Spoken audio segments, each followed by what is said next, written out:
जय श्री कृष्णा। अखिल भारतवर्षीय माहेश्वरी महिला संगठन के अंतर्गत पर्व एवं संस्कृति समिति के तहत दक्षिणी राजस्थान प्रादेशिक माहेश्वरी महिला संगठन, जिला एवं नगर माहेश्वरी महिला संगठन भीलवाड़ा की ओर से आप सभी को करवा चौथ की मंगल शुभकामनाएं प्रेषित करते हैं और सभी के अखंड सौभाग्य की कामना करते हैं। इतिहास में कई महत्वपूर्ण घटनाएं हुई, उनके उपलक्ष्य में आज त्योहार मनाए जाते हैं। हर त्योहार के पीछे कोई कहानी या फिर उसका ज्योतिषी महत्व है।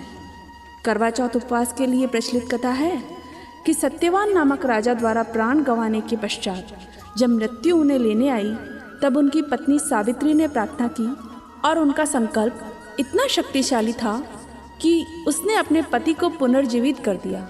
जो आत्मा शरीर छोड़कर चली गई वह वापस शरीर में आ गई। इसी को करवा चौथ कहते हैं। तभी से अपने सुहाग की लंबी आयु की मंगल कामना के साथ यह उपवास किया जाता है। तो चलिए करवा चौथ माता के चरणों में कथा रूपी श्रद्धा सुमन अर्पित करते हैं। ओम श्री गौरी सुताय नमः। करवा चौथ की कहानी। एक साहूकार के 7 बेटे और एक बेटी थी। सभी बेटों और बेटी का विवाह हो चुका था। विवाह के पश्चात बेटी पीहर आई हुई थी। कार्तिक का महीना था। कृष्ण चतुर्थी का दिन आया। सेठानी ने अपनी बहुओं और बेटी सहित चौथ माता का व्रत किया। रात्रि को साहूकार के बेटे घर आए तो बहन को कहा, आओ सब साथ बैठकर भोजन कर लें। तब बहन बोली, आज मेरा व्रत है। दिन भर उपवास रखने से भूख के कारण बहन का मुख उदास हो गया था, तो भाइयों से देखा न गया।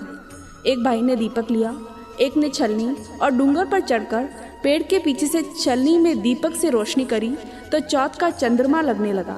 तब दूसरे भाई कहने लगे, बहन चंद्रमा उग गया है, अर्घ दे दो। तब ननद ने भाभियों को भी आवाज़ लगाई कि चांद निकल गया। तब भाभियाँ बोली, ननद भाई ये आपका चंद्रमा है, हमारा चंद्रमा अभी तक नहीं उगा। बहन ने चंद्रमा को अर्घ दिया और भाइयों के साथ भोजन करने बैठ गई। पहला कवा लिया तो बाल निकला, दूसरे कवे में छींक आई और तीसरे कवे में पति के बीमार होने के समाचार आए। माँ बेटी को विदा करने के लिए कपड़े निकालने लगी तो सारे कपड़े सफ़ेद हाथ में आए। तो माँ ने एक सोने की मोहर दी और कहा कि जो भी ससुराल के रास्ते में मिले सभी को पाँव लगती जाना, जो तुझे सुहाग का आशीष दे उसी को ये मोहर दे देना। बेटी ने ऐसा ही किया। पूरे रास्ते जो मिला उसके पाँव छूती हुई गई, परंतु किसी ने उसे सुहाग का आशीर्वाद नहीं दिया। घर में घुसते ही पलने में जेठूती सो रही थी। उसके पाँव लगी तो उन्होंने सुहाग का आशीर्वाद दिया, तो उसने वह सोने की मोहर जेठूती को दे दी। आगे देखा तो उसका पति मरा पड़ा था। लोग उसे ले जाने के लिए खड़े थे तो उसने मना कर दिया। सब लोग परेशान हो गए और गांव के बाहर एक झोंपड़ी बनाकर उसमें मुर्दा रख दिया और वह हमेशा अपने पति के पास रहती। उधर उसकी सास घर का बचा हुआ खाना उसके लिए भेज देती। वो अपने पति की रात दिन सेवा करती रहती। ऐसा करते हुए कई दिन बीत गए। मंगसर का महीना आया, चौथ माता का दिन आया तो चौथ माता आई रात्रि में। वह झट से चौथ माता के पैर पड़ी और बोली, चौथ माता मेरे सुहाग की रक्षा करो। तब चौथ माता बोली कि हे पापिनी दुष्टनी, मेरे पैर छोड़ और जब बैसाख की चौथ माता आए तो तू उनके पाँव पकड़ना। बैसाख की चौथ माता आई तो फिर उसने उनके पाँव पकड़े और वही सुहाग की कामना की। तो बैसाख चौथ माता ने कहा, हे पापनी दुष्टनी, खांडा वांडा व्रत करनी, मेरे पाँव छोड़ और जब भादवा की चौथ आए तो उनके पाँव पकड़ना। उसने वैसा ही किया और चौथ माता आई तब उसने अपने सुहाग की मंगल कामना की। तो माता ने कहा, हे पापनी दुष्टनी, मेरे पैर छोड़ दे और तुमसे कार्तिक की चौथ माता नाराज है, उसी ने तुम्हारा सुहाग लिया है, वही वापस कर सकती है। अतः तुम कार्तिक की चौथ के पैर पकड़ना। और वह चली गई। जब कार्तिक में कृष्ण चतुर्थी का दिन आया, चौथ माता का दिन आया, तो कार्तिक की चौथ गारा गोबर में लिपटी हुई रमक झमक करती हुई रात्रि में आई तो उसने झट से करवा चौथ माता के पाँव पकड़ लिए और उसने विनती करने लगी कि माता मुझसे भूल हो गई, मुझे क्षमा करें, मैं अब कभी भूल नहीं करूँगी। मेरा सुहाग आपके हाथ में है, आप ही मुझे सुहागिन करें। तब चौथ माता को उस पर दया आ गई। उन्होंने प्रसन्न होकर आँखों से काजल, नाखूनों से मेहंदी, मांग में से सिंदूर लेकर तर्जनी उंगली से अमृत का छींटा दिया तो मुर्दा उठकर बैठ गया। उसकी झोंपड़ी भी महल बन गई। पति बोला, आज मैं बहुत सोया वह बोली, ऐसी नींद तो आपके दुश्मन को भी ना आए। तब उसने बताया, आप 1 वर्ष से सो रहे थे, यह तो करवा चौथ माता की कृपा से आपको नया जीवन मिला है। दोनों ने करवा चौथ माता को प्रणाम किया और खुशी खुशी चौपड़ पासा खेलने लगे। जब हमेशा की भांति ननद खाना देने आई तो वह आश्चर्य करने लगी कि झोंपड़ी की बजाय ये महल कैसे हो गया। लेकिन अंदर से जब भाई भाभी की आवाज़ सुनी तो वह दौड़ी दौड़ी शुभ समाचार लेकर माँ के पास गई। माँ ने जब सुना तो वह परिवार वालों के साथ वहाँ गई। सास बहू के पैर पड़ने लगी कि बहू, तेरी वजह से आज मेरा बेटा जीवित हुआ है। तब बहू बोली, सासू जी आप मेरे नहीं, चौथ माता विनायक जी के पैर पड़ो, उन्होंने ही मेरा सुहाग वापस लौटाया है। उन्हीं की कृपा से हमें सब कुछ मिला है। हे चौथ माता, उसको सुहाग दिया जैसा सभी को अमर सुहाग देना। बोलिए चौथ माता की जय। एक साहूकार था, उसके एक बेटा और बहू थे। बेटा व साहूकार दोनों ही कुछ भी नहीं कमाते थे। बड़े बूढ़ों का धन था, उससे काम चलाते थे। जब भी बहू बाहर कचरा डालने जाती तो पड़ोसन उससे पूछती, बहू आज खाने में क्या खाकर आई हो? तो वह कहती, वही ठंडी बासी। एक दिन की बात है, साहूकार के बेटे ने ये बात सुन ली। उसने अपनी माँ को सारी बात बताई और पूछा कि माँ, तू तो बहू को रोज गरम गरम खाना परोसती है, तब भी ये पड़ोसन को ये क्यों कहती है कि ठंडी वो बासी खा के आई हूँ? तब उसकी माता बोली, बेटे मैं तो चारों थालियां बराबर गरम गरम खाना परोसती हूँ। यदि तुझे विश्वास नहीं है तो अपनी आंखों से देख लेना। तब दूसरे दिन बेटे ने तबीयत खराब होने का बहाना बनाया और चादर ओढ़कर लेट गया। उसने देखा बहू ने गरम गरम खीर खांड के भोजन किए हैं। जब वह नीचे गई तो बेटे ने उसका पीछा किया और पड़ोसन के पूछने पर जब बहू ने वे बात दोहराई तब उसका पति उठा और उसने कहा कि अभी तो आपने गरमा गरम खाना खाया है और पड़ोसन से ये झूठ क्यों कहा कि ठंडी बासी रोटी खाकर आई हूँ? तब उसकी विद्वान पत्नी ने कहा कि ये न तो आपका कमाया हुआ है न आपके पिताजी का, तो ये हुआ तो ठंडा बासी ना, ये धन तो बैठे बैठे खर्च हो जाएगा। अगर आप कमाएंगे नहीं तो कब तक ये धन चल पाएगा? बात उसके पति को लग गई और उसका पति विदेश कमाने के लिए गया। पीछे से उसकी पत्नी 12 महीने के चौथ का व्रत करती। उसको परदेश में रहते हुए 12 वर्ष व्यतीत हो गए। चौथ माता व विनायक जी ने सोचा, अब इसके पति को घर बुलाना चाहिए, नहीं तो हमें इस कलयुग में कौन मानेगा, कौन पूजेगा। चौथ माता लड़के के सपने में जाकर बोली, तू घर चला जा, तेरी पत्नी तुझे बहुत याद करती है। तब वह बोली, मैं कैसे चला जाऊं माँ, मेरे यहाँ बहुत बड़ा कारोबार फैला हुआ है। तब चौथ माता बोली कि सुबह एक दीपक लगाकर चौथ माता का नाम लेकर बैठ जाना, देने वाले रुपए दे जाएंगे, लेने वाले ले जाएंगे। उसने सुबह उठकर वैसा ही किया। उसका सारा कारोबार एक ही दिन में सिमट गया। जब वह घर जाने के लिए रवाना हुआ तो रास्ते में उसे एक सांप आग के पास जाता हुआ मिला। लड़के ने सोचा सांप जलकर मर जाएगा। उसने सांप को भगाने के लिए सिसकारी भरी, लेकिन तभी नागराज बोले, हे पापी दुष्टी, मैं तो सर्प योनि से मुक्त हो रहा था, लेकिन तुमने मुझे सिसकार कर रोक लिया, इसलिए अब मैं तुमको डसूंगा।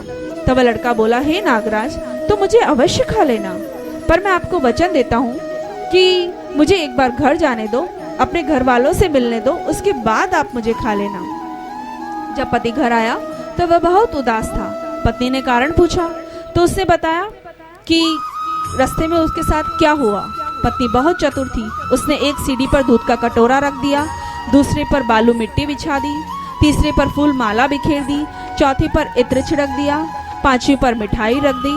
इस तरह उसने 7 सीढ़ियों पर कुछ न कुछ रख दिया और दरवाजा खुला छोड़कर पलंग पर अपनी पत्नी की चोटी लटकाकर सो गया।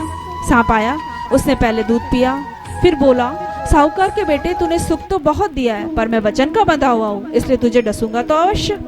7 सीढ़ियों पर उसने ऐसा ही किया। जैसे वे उसको डसने के लिए ऊपर पहुंचा, चौथ माता और विनायक जी ढाल व तलवार बन गए। उसने उस सांप के 4 टुकड़े कर दिए। पूंछ का एक टुकड़ा लड़की की जूती में जा गिरा। सांप ने सोचा, जब ये जूता पहनेगा तभी उसको डस लूंगा। तभी वहां बहुत सारी चींटियां आ गई। उन्होंने कहा, यह स्त्री हमें रोज शक्कर व आटा खिलाती थी, इसकी रक्षा हमें करनी चाहिए।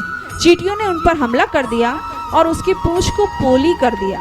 जैसे ही सुबह हुई वहां खून ही खून हो रहा था। माँ ने सोचा मेरे बेटे बहू को किसी ने मार दिया, इसलिए वह चिल्लाने लगी। तभी बेटा बोला कि माँ खुशियाँ मनाओ, आज हमारा बैरी दुश्मन मर गया है। और उससे पूछने लगा मेरे पीछे से मेरी दीर्घ आयु के लिए कोई उपाय किया गया था क्या? माँ बोली मैंने तो कुछ नहीं किया।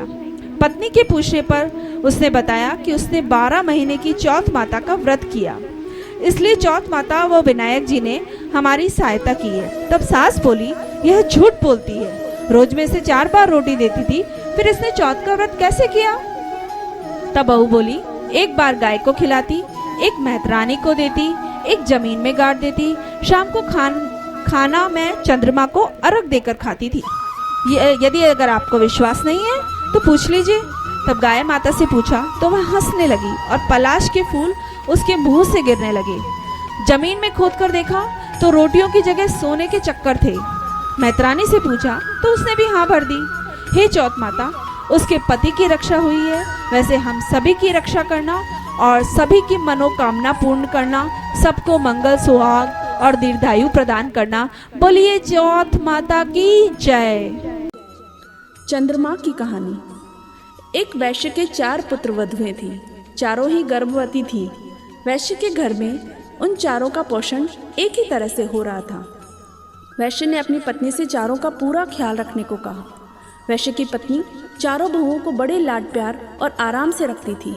सासू जी ने बहुओं को समझाया कि तुम लोग इस अवस्था में ऐसा कोई कार्य मत करना जिससे तुम्हारे गर्भ पर दुष्प्रभाव पड़े। एक दिन पूर्णिमा को चंद्र ग्रहण था, तो सासू जी ने बहुओं को समझाया कि तुम लोग आज कोई भी चंद्रमा को मत देखना, नहीं तो इसका प्रभाव तुम्हारे गर्भ पर पड़ेगा। सभी ने ठीक कह दिया, परंतु छोटी बहू मन से बहुत ही चंचल थी।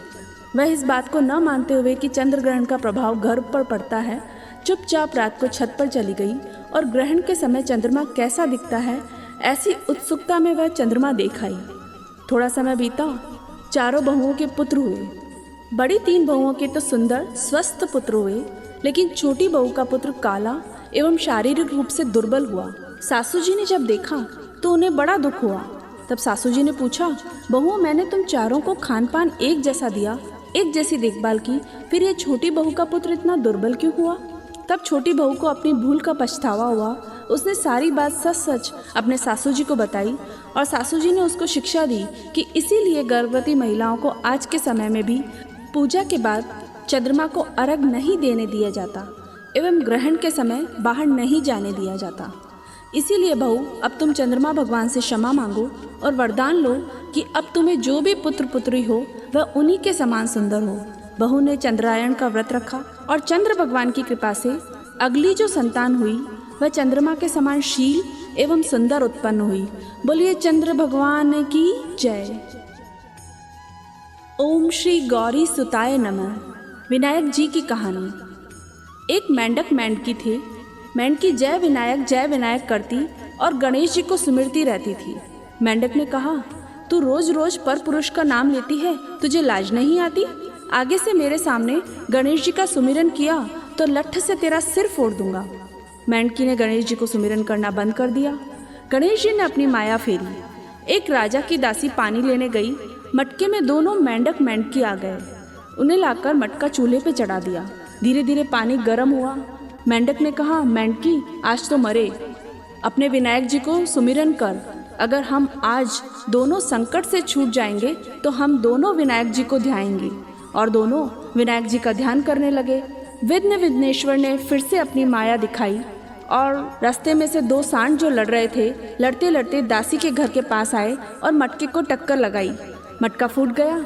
मेंढक मेंढकी जय विनायक करते सरवर की पाल पर चले गए।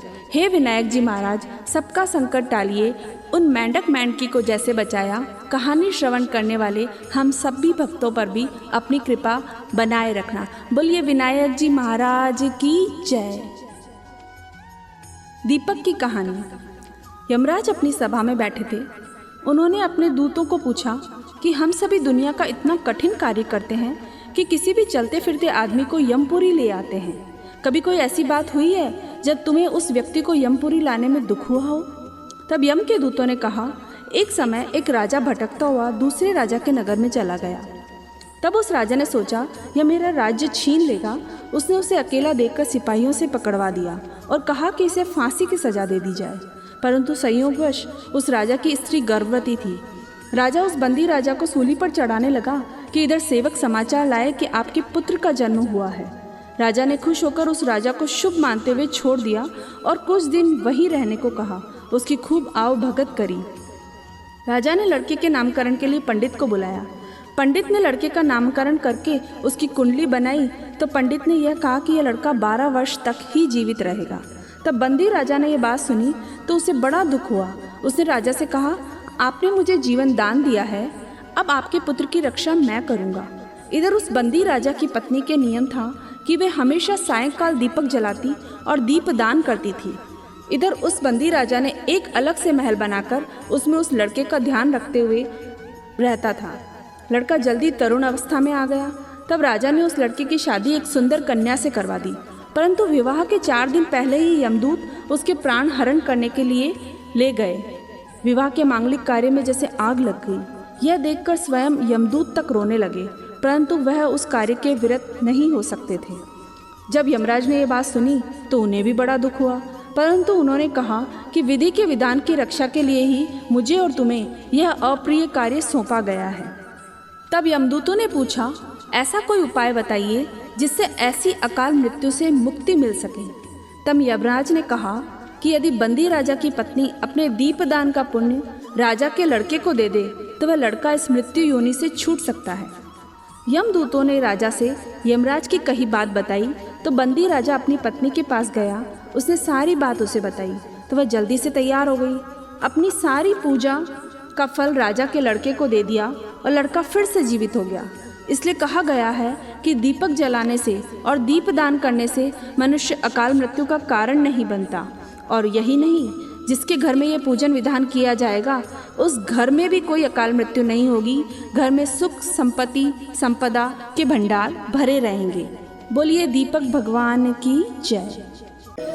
आड़ी बाड़ी सोना की वाड़ी, जी में बैठी कान कुंवारी काई पूजे, दशा माता की वाड़ी पूजे, दियाड़ी बाप जी की वाड़ी पूजे, सूरज भगवान की वाड़ी पूजे, गजानन की वाड़ी पूजे, पथवारी माता की वाड़ी पूजे, तुलसी माता की वाड़ी पूजे, धर्मराज की वाड़ी पूजे, राम लक्ष्मण की वाड़ी पूजे, विश्राम बाबू जी की वाड़ी पूजे, 33 करोड़ देवी देवताओं की वाड़ी पूजे कई हुए, अन्न हुए, धन हुए, लाभ हुए, लक्ष्मी हुए, साईं जी को राज हुए, पोता को परिवार हुए, दोता बो रांधी राबड़ी, पोता बो रांधी खीर, खाटी लागे राबड़ी, मीठी लागे खीर, आ बात कठे कहवे, आंबोलिया की डाल कहवे, सरवरिया के पाल कहवे, अन्न के आके कहवे, जल के लोटे कहवे, तुलसी के क्यारे कहवे, 4 भाइयों वाली बहन कहवे, आ बात कहन कई करे, 24 मन का बन नहीं आवे तो 12 मन का करे, 12 मन का नहीं बनावे तो 6 मन का करे, 6 मन का नहीं बनावे तो 3 मन का करे, 1.5 मन का करे, 1.5 मन का नहीं बनावे तो 6 सेर का लाडू करे, एक गाया का ग्वाल न देवे, एक हरी की पेड़िया रखे, एक रमता बालक न देवे, एक आवती पनिहारिन न देवे, एक तुलसी का क्यारा रखे, एक खाई न व्रत करे, खाओ जे कर्म को बांट जे धर्म को, आ माता आहार दे, खाटी मोली छाछ दे, घेलोड़ी में घी दे, आखा मुँह आधो दे, अपना घर को भलो करे, अपना घर को धर्म बढ़ावे, वात मांगू विश्राम मांगू सहेलिया को साथ, लाडू पेड़ा लापसी, जीमो द्वारिका नाथ। लपसी तपसी की कहानी। उठो तपसी जीमो लपसी, माँ की बात को फल मानो वैसी, आपकी बात को फल आपने वैसी। लपसी तपसी की कहानी। लूमो लटक तो यूं फिरे, थारा पुण्य के काज, घाट घाट पर रोतो फिरे, थने नी आवे लाज, चीर चुरा के ले गए, बंसी बजाई शाम। चांद को अर्घ देते समय, चांदा हेलो उगियो, हरिया वास कटाए, साजन उबा बाणने, आखा पाती ले, पीलो पेरियो आपके, मीठो जीमियो बाप के, माला फेरी मोच की, बीड़ी चाबी पान की, अर्घ देता जीवो वीर भरतार, अर्घ दे करवा चौथ का चांद ने, अर्घ दे बड़ी तीज का चांद ने, अर्घ दे आखा तीज का चांद ने, अर्घ दे उप छठ का चांद ने, अरग दे माही तीज का चांद ने, अरग दे पोशी पूनम का चांद ने। इसी के साथ राष्ट्रीय अध्यक्षा आशाजी माहेश्वरी, राष्ट्रीय महामंत्री मंजूजी बांगड़, राष्ट्रीय कार्यालय मंत्री मधुजी बाहेती, पश्चिमांचल उपाध्यक्ष ममताजी मोदानी, संयुक्त मंत्री सविताजी पटवारी, पर्व एवं त्यौहार समिति प्रमुख मंजूजी कोठारी, समिति प्रभारी पुष्पाजी सोमानी, सह प्रभारी सुनीताजी जेठलिया, दक्षिणी राजस्थान प्रदेश अध्यक्ष कुंतलजी तोष्णीवाल, प्रदेश मंत्री अनिलाजी अजमेरा, जिला अध्यक्ष सीमाजी कोकटा, जिला मंत्री प्रीतिजी लोहिया, नगर अध्यक्ष भारतीजी बाहेती के साथ मैं नगर मंत्री रीना डाड, सुधा चांडक के साथ आप सभी से आज्ञा चाहते हैं। जय श्री कृष्ण।